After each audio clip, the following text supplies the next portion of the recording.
ગુજરાતી ભાષાના લેખક શ્રી જયદીપ એન સાદિયા દાસ લિખિત સસ્પેન્સ થ્રિલર નાટ્યાત્મક લઘુ નવલકથા રજવાડું ના અગાઉના ભાગોમાં આપણે જોયું કે રાજગઢના વૈભવી વિક્રમવિલાસ પેલેસની આબરૂનો નકાબ ઓઢીને ફરતી માયાવતી અંદરથી અત્યંત લાલચુ અને માયાવી સ્ત્રી છે।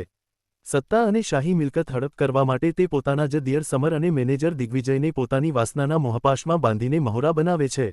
જ્યારે તેને ખબર પડે છે કે મોટા રાજા વિક્રમસિંહ બધી જ મિલકત પોતાના સીધા દીકરા રણવીરના નામે કરવાની વસિયત તૈયાર કરી રહ્યા છે, ત્યારે તે સમરના મનમાં ઝેર રેડીને વિક્રમસિંહને રસ્તામાંથી હટાવવાનો કારસો ઘડે છે। ત્યારબાદ વિક્રમસિંહની તેમના જ બેડરૂમમાં ગળે ટૂંપો દઈને ક્રૂરતાપૂર્વક હત્યા કરવામાં આવે છે। માયાવતી મેનેજર દિગ્વિજયનો ઉપયોગ કરીને સીસીટીવી ફૂટેજ અને તમામ પુરાવા મિટાવી દે છે, જેથી પોલીસ આને લૂંટના ઈરાદે થયેલી હત્યા ગણીને તપાસ ફંટાવી દે છે। વિક્રમસિંહના અવસાન બાદ પેલેસમાં રણવીરની પાઘડી વિધિ રાજતિલકની તૈયારીઓ શરૂ થાય છે અને રજવાડાની ગાદી તરફ જવાનો પહેલો અને સૌથી મોટો કાંટો સફળતાપૂર્વક નીકળી જાય છે।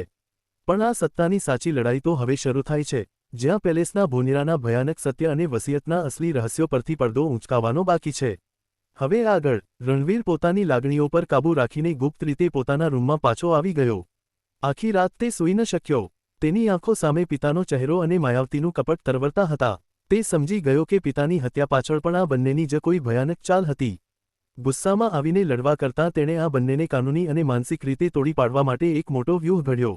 બીજા દિવસે સવારે રણવીરે ઘરના તમામ સભ્યો, વકીલ અને મેનેજર દિગ્વિજયને પેલેસના મુખ્ય હોલમાં બોલાવ્યા। રણવીરના ચહેરા પર એક અજીબ ગંભીરતા હતી। બાપુજીના અચાનક ગયા પછી મને સમજાયું છે કે આ અઢળક સંપત્તિ જ તમામ પાપો અને દુશ્મનીનું મૂળ છે, રણવીરે સભાને સંબોધતા કહ્યું। તેથી મેં આ રજવાડાના વડા તરીકે મારો પહેલો નિર્ણય લીધો છે।